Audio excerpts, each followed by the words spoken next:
thanks again for meeting for another session. I wanted to ask you today a little bit about what you talk about in your book as which book? The book. No, sorry, you have many books. The mouthpiece. Mouthpiece. About participatory consciousness and bringing a new form of consciousness. But I thought I might start with I think it's page 34. When you ask the readers, what can we say about the modern spiritual task? And if you don't mind, I might quote the whole thing. So it's clear that we all feel the spiritual wasteland that is so stunningly upon us. Many are choosing to go to sleep, and entire industries are built around that choice. Others seek out established traditions and become practitioners of ancient wisdom. Others are moving towards new forms of religion that attempt to address modern circumstances. So we see groups claiming that God and money are not antagonists after all, but in seeking money one is doing God's will, etc. None of these seems to me to address the pivotal psychological fact of this modern life, that we are each endowed with a free and unique self, which is separated from its spiritual roots. Surely the modern spiritual task must take this fact into account. The answer lies not in losing that hard-won freedom, but rather to find a way to reunite with our common source in freedom. I really love that distinction, because we were talking about... was that Master John speaking? That was Master John. Master John. He is an inner figure. Yes. That I discovered. Okay. So his words speaking through me, mouthpiece. Oh, interesting. Yeah. I've got a book on that called Hearing Voices, of several characters who were speaking their truth through me, and I was transcribing it as fast as I could. Yeah, how was that process? You weren't thinking about it; it was just coming out, and right. Well, I was thinking it. Yeah. But the logic is, I was thinking the thoughts as they thought themselves out through me. Now that's participation. Mm-hmm. That's what participation is. Where you're freely giving up your agency to participate in the speaking of another will. But there's still this distinction. That's why you have to say it that way. I was thinking the thoughts that were thinking themselves out through me. It's a different kind of logic. Normally we say, I think my own thoughts, and that's it. But with this, where the material coming through might be new or fresh, either to me or to others, you have to put it that way. I'm definitely thinking the thoughts, so I'm not in a trance state or an automatic state. I'm conscious, but those thoughts, I'm participating in those thoughts as they're thinking themselves out through me. So still my thinking, but it's thinking the thoughts of the other. You have to use logic like that, or you'll miss what participation is. You have to think like that. You have to hold it like that. And is this this brings me to another section. I mean, we'll continue talking all about this, but when the being of the other is subjected to the either-or split and treated as an it, the vision shows the apocalyptic result. But at the same time, David, your literary name in this book, was shown what lies on the other side if we each can endure the consequences of our own actions. Love may be born out of the violence of grief, rage, and destruction. Sorry, That's fine. I've quoted the wrong thing. I wanted to. This was the way. There was a kind of double vision, in contrast to modern consciousness, which is a single vision. With this double vision, one could simultaneously perceive ordinary reality, but at the same time, ordinary objects may be perceived as images of an objective spiritual reality. Quite different from projective dynamics, which display only subjective qualities, it is also quite different from belief. Many of us now believe we are interconnected, for example, but we do not perceive it. Right. So we continue to treat one another as objects with the new structure of consciousness We can perceive it as a direct experience. And you talk about the split between subjective and objective. Is that what you're referring to? That's non-participation. Yes, that's what we're currently doing. Yeah, when participation disappears, we're left with subject and object that have nothing to do with each other. Participation is a word that speaks to the style of consciousness that's gone back thousands of years, up until 18th, 19th century actually, where entities are separate from each other, but there's also felt to be a union in the invisible realm between them, so that they're both. It's a different kind of logic. Separateness and unity together, and that's participation. You actually are participating in the spiritual life of the other, and the other is participating in your spiritual life, because the spirit pervades both, and there's no division. So that's in a nutshell what participation is, and it leads to very, very different cultures from the one we have. And all of that can be explored through the documentation of the documents of the past, where you can actually reconstruct that style of consciousness in your imagination and sort of get some hints about how life must have been when life was that way. So, for example, one example that occurs to me now is one that I think it was Lorenz van der Post wrote about, a friend of Jung's, of these natives who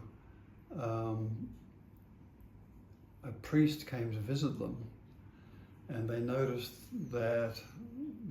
something in the environment that they hadn't seen before. I think it was something about a flag flapping oddly when the priest arrived. They immediately deduced that the priest was a bad omen, and they killed him. Now, how can you approach that from the modern consciousness? What they got an invisible link between that synchronicity of the flag flapping oddly and the arrival of the priest, and they came up with the judgment. So they can only do that if they can see a spiritual link between the two things, the flag and the priest coming, and then they interpret that as a bad omen. So that's unconscious participation. They just do it. They don't have the advanced morality that says, well, wait, he's a human being, let's not kill him just because he is a human being. They're in a world saturated with meaning and with dark powers that they have to be really observant to, and they take swift action if something untoward happens through a sign or a synchronicity. Because of the invisible link. They feel an invisible link between the flag and the arrival of the priest, and that's enough for them to say bad omen. You said this was unconscious? Yeah. Okay. They're not thinking about, oh, this is participation. Maybe we don't have to do that. No, they just live that way. It's what they're supremely conscious of the spiritual link. So this is an important point. They're supremely conscious of this, which we've lost. We've lost that. Mm-hmm. So we're deeply unconscious about participation. They're supremely conscious of the link, but they don't have the modern thinking that can make that into an object and study it. Like, oh, we're a tribe that does participatory thinking. They can't do that. But they're supremely conscious of these invisible links between, or the interconnectedness of all things. I mean, in Elizabethan times, it was called the golden chain of being. And that's why astrology could work, because it was felt that the heart, the lion, gold, and the sun all had something to do with each other, that had something to do with supreme value. That was the link. So they could look at your chart in terms of the sign of Leo, and the heart, and the mineral gold, and the sun, where the sun is, and make sense of it all, because they get the interconnections immediately. And in fact, if you go to a good modern astrologer today, they do exactly this. I have a friend in Ireland who makes connections so fast it's dizzying. She goes, she's seeing the interconnectedness of the whole being and their place in the cosmos. And what comes out of her mouth is pretty stunning out of those connections. Yeah, she's not making it up. She's the connection. Her psyche still gets the spiritual links, and that's unconscious participation, which we've lost. We're in that split now. We've lost it from our cultural practices and from our consciousness. But it's all there in the unconscious psyche. And if you don't mind the direct question, yeah, you, through your experiences and dreams, you've understood and been initiated to become a mouthpiece for a love that can only incarnate through the new, and now I'm quoting, a mouthpiece for the love that can only incarnate through the new structure of consciousness. And you decided to call this participatory consciousness. Perhaps I would love to ask what you mean. What you mean by that. But perhaps you could first talk about how does consciousness evolve. I think somewhere in the book you use the interesting argument about Darwinism and evolution, and you point out that all the theorists at the time, they accept things as fact only from a consciousness that recognizes object and subject. That's right. That's right. And then from that point on, they sort of view the past in that same kind of right. consciousness. Right.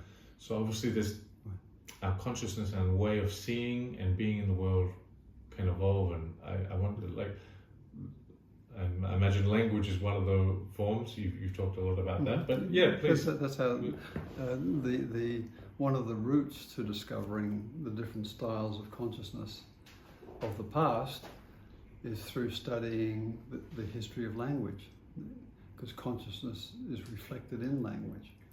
From studying the language with the historic imagination, you have to bring in the imagination. Disciplined imagination, then you can actually, the consciousness of the times starts to reveal itself to you. In fact, you can even get there yourself and be in that state of consciousness.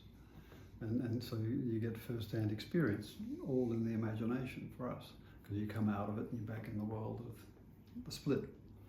But that's how highly sensitive modern minds have gone back into the past. Historians, for example, or anthropologists, or modern mystics. That's how they do it. It's through the imagination that they get to enter past consciousnesses and experience them and come back and talk about them, because we have the ability to talk about them because they're in the past when we come out. But we can even have them in the hypnagogic state. We can experience past consciousness, or in dreams we can actually experience past forms of consciousness in the dreams. We just don't believe what happened to us. We don't believe it was happening. But there's no doubt we definitely can. There's a lot of reports of people, including myself, who have had those experiences and talk about them. So that gives you access to the past as it appears in the soul.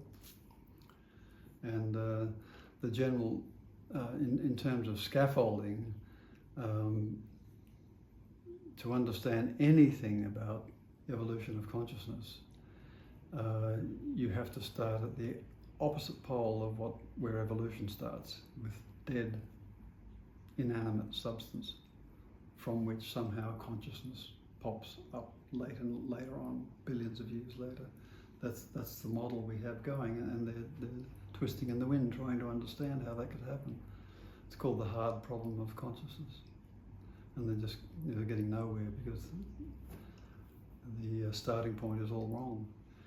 So you have to start at the opposite end, which is actually from a generalized consciousness or a generalized mind that saturated the cosmos. It was generalized, it was alive. In other words, the cosmos was living, a living intelligence. And from there, it began to contract and create, and matter was, liquids, fluids were created first, out of the first, it's the sort of air, water, earth schema that which can be verified through modern observations too, like clouds, rain. That's easily, much more easily understandable. That out of the invisible comes air first, and then denser fluids, and then finally earth, and that's. So you have to, that has to be your a priori in order to understand how consciousness has developed.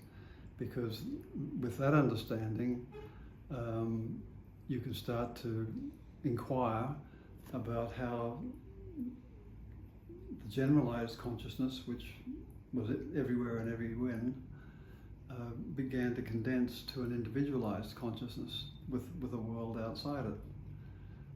So there was one that slowly condensed into the two, the subjective consciousness we have today and the world out there. That's like an end point. The self is separated from everything else. But and the etymology of language can get you there. You can actually start to see that as you look at the etymology of language and you go further and further into the past, it starts to convey a consciousness that was not so divided. And there was more of a totality that gradually, there was a pivotal event where it moved from being the outside of everything to the inside, with the outside despirited. That was a momentous moment where a world saturated with mind contracted and then started to show up on the inside of man, leaving the outside world despirited. There was a moment when that seemed to happen, and it's and language, the study of language will get you there. You don't have to be religious. You don't have to be a theological, but the study of language will, because if you study the roots of words, you'll find the further back you go in the past, the more they seem to be referring to an outside world that's filled with spirit, but that gets less and less. If you study the evolution of a word, for example, it seems to condense more, and then you get the same word that referred to an outside spirited world begins to refer to an inside psychological condition of man. Now that's an amazing transformation in the history of language. But that's how you get to the evolution of consciousness. And also the evolution of consciousness should be called the evolution of consciousness world, because the world changes as the consciousness changes. And so they're both a pair of opposites that change, they affect each other equally. That is not a welcome idea in science today.